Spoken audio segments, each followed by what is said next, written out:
और किसी भी विषय से भागने वाले लोग। माननीय अध्यक्ष जी, रेलवे साधारण मानवी की सवारी है। गरीब से गरीब व्यक्ति भी आज रेलवे के कारण, रेलवे के द्वारा एक लंबी दूरी की यात्रा कम पैसे में कर पाता है। जो जनरल कोच का मुद्दा आया उस जी, जो जनरल कोच के लिए जो डिमांड बढ़ रही है, अभी अगले कुछ ही महीनों में करीब 2500 एक्स्ट्रा जनरल कोचेस के प्रोडक्शन का काम हाथ में लिया गया है। हर मेल एक्सप्रेस में मिनिमम 4 जनरल कोच रहेंगे। वो कंपोजिशन बहुत जल्दी सब सारी की सारी मेल एक्सप्रेस ट्रेन में हो जाएगा। 1000 जनरल कोच का प्रोडक्शन का काम हाथ में लिया माननीय अध्यक्ष जी, जिससे कि जनरल कोच की प्रॉब्लम कहीं पर भी नहीं रहेगी। ये मैं आपके समक्ष सरकार सभी और प्रधानमंत्री श्री नरेंद्र मोदी जी का पूरा फोकस, कंप्लीट फोकस गरीब से गरीब वर्ग पर और मिडिल क्लास वर्ग पर है, और इसीलिए सारा का सारा जो ट्रेन का डेवलपमेंट है वो डेवलपमेंट भी उस। माननीय अध्यक्ष जी, रेलवे साधारण मानवी की सवारी है। गरीब से गरीब व्यक्ति भी आज रेलवे के कारण, रेलवे के द्वारा एक लंबी दूरी की यात्रा कम पैसे में कर पाता है। मिडिल क्लास के लिए सवारी है ये, और साधारण से साधारण नागरिक की ये सवारी है। इसी भावना के साथ पिछले 10 वर्षों में कई ऐसे स्टेप्स लिए गए जिससे कि रेलवे की सुविधा हर जन साधारण को मिले और जो हमारी एस्पिरेशनल मिडिल क्लास है उसको भी मिले। मैं सबसे पहले जो जनरल कोच का मुद्दा आया उसको एड्रेस करना चाहूँगा। माननीय अध्यक्ष जी, जनरल कोच रेलवे में करीब करीब जनरल और एसी का अगर हम अनुपात देखें, जो रेशियो देखें, करीब करीब 2/3 जनरल यानी नॉन एसी कोचेस जिसमें स्लीपर और जनरल क्लास के कोचेस होते हैं, और 1/3 एयर एसी कोचेस का एक कॉम्पोजिशन हमेशा रहा है, वो मेंटेन हो रहा है।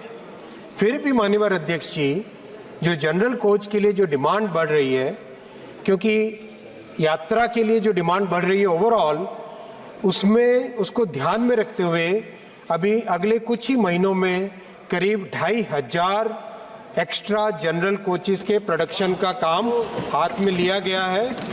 और जो स्टैंडर्ड कॉम्पोजिशन है जिसमें हर मेल एक्सप्रेस में मिनिमम 4 जनरल कोच रहेंगे, वो कॉम्पोजिशन बहुत जल्दी सब सारी की सारी मेल एक्सप्रेस ट्रेन्स में हो जाएगा। आगामी समय के लिए 10,000 स्पेशल प्रोडक्शन का काम हाथ में लिया है, 10,000 जनरल कोच का प्रोडक्शन का काम हाथ में लिया है माननीय अध्यक्ष जी, जिससे कि जनरल कोच की प्रॉब्लम कहीं पर भी नहीं रहेगी। ये मैं आपके समक्ष सभी देशवासियों को, सभी मान्य सांसदों के माध्यम से अपने अपने कॉन्स्टिट्यूएंसीज में रखें, ऐसा निवेदन करूंगा। माननीय अध्यक्ष जी, प्रधानमंत्री श्री नरेंद्र मोदी जी ने एक ऐसी ट्रेन की कल्पना की जो कि वर्ल्ड क्लास फैसिलिटीज़ हो, अच्छी से अच्छी फैसिलिटीज़ हो, लेकिन वो कम से कम कॉस्ट में लोगों को यात्रा करा सके। अमृत भारत ट्रेन पिछले जनवरी में, कुछ ही महीनों पहले जनवरी में इस ट्रेन का जब प्रोडक्शन कंप्लीट हुआ, टेस्टिंग कंप्लीट हुई, उसके बाद में 2 अमृत भारत ट्रेन इनॉग्रेशन हुई है माननीय प्रधानमंत्री जी के हाथों से। अयोध्या जी धाम पर हम लोग प्रेजेंट थे सबके सब। अयोध्या जी धाम से ये दोनों ट्रेन्स चली। पहली ट्रेन चली मालदा से बेंगलुरु के लिए और दूसरी ट्रेन चली दरभंगा से दिल्ली के लिए।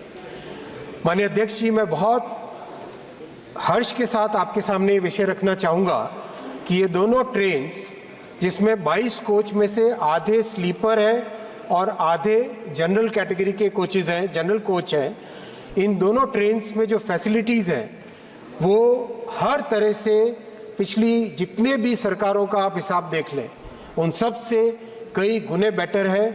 और दोनों की दोनों ट्रेन्स इतनी पॉपुलर है कि करीब करीब 5-6 महीने की टेस्टिंग के बाद में आज मैं हर्ष के साथ आपके सामने रखना चाहूँगा, माननीय प्रधानमंत्री जी ने 50 और अमृत ट्रेन के मैन्युफैक्चरिंग का निर्णय लिया है। अध्यक्ष जी, 1000 किलोमीटर की जर्नी इस ट्रेन में 400 रुपये में, 450 रुपये में होती है। और बहुत ही आपने सबने देखा होगा जो पुराने 1980 और 1990 की डिज़ाइन के LHB कोचेस थे, उन सब की ट्रेन्स में जैसे ही गाड़ी स्टार्ट होती है एक बहुत ही स्ट्रॉन्ग एक झटका सा लगता है, क्योंकि वो डिज़ाइन एक उस ज़माने की थी, 80 और 90 के डिज़ाइन, 70s की 80s की डिज़ाइन थी। आप अमृत भारत ट्रेन में बैठोगे, इसमें सेमी परमानेंट कपलर्स एक नई टेक्नोलॉजी लाए हैं जो कि ट्रेन के अंदर बिल्कुल भी झटकों की प्रॉब्लम सॉल्व हो जाती है उससे। और भी कई सारे फीचर्स हैं, अच्छी टॉयलेट्स हैं, अच्छे जो चार्जिंग स्टेशन है, चार्जिंग पॉइंट्स हैं, बर्थ की डिज़ाइन चेंज हुई है, कई तरह के इसमें नए फीचर्स लगे हैं। साथ ही साथ अध्यक्ष जी, जैसा आरंभ में कहा, रेलवे साधारण मानवी की सवारी है, जन साधारण की सवारी है। ये जो 5 महीने का एक्सपीरियंस रहा अमृत भारत ट्रेन को चलाने का, इस एक्सपीरियंस के आधार पर और 13 नए इम्प्रूवमेंट्स ट्रेन में किए गए, विशेषकर जो अपर बर्थ पे चढ़ने का। और मैं अगर आपसे निवेदन भी करूंगा माननीय अध्यक्ष जी, कई एक्सपेरिमेंट्स करने के बाद में अपर बर्थ और मिडिल बर्थ में चढ़ने के लिए टॉयलेट्स की क्लीनिंग और बेटर हो, पानी का फ्लो, टैंक में पानी के टैंक के अंदर ऑटोमेटिक सेंसर्स वगैरह वगैरह, कई तरह के ऐसे इम्प्रूवमेंट्स, 13 इम्प्रूवमेंट्स किए गए जो कि अगली 50 अमृत भारत ट्रेन्स में इंक्लूड होंगे। ओवरऑल मैं इस महान सदन के सामने इस विषय को रखना चाहूँगा कि एनडीए की सरकार और प्रधानमंत्री श्री नरेंद्र मोदी जी का पूरा फोकस, कंप्लीट फोकस गरीब से गरीब वर्ग पर और मिडिल क्लास वर्ग पर है। और इसीलिए सारा का सारा जो ट्रेन्स का डेवलपमेंट है, वो डेवलपमेंट भी उसी आधार पे हो रहा है। मैं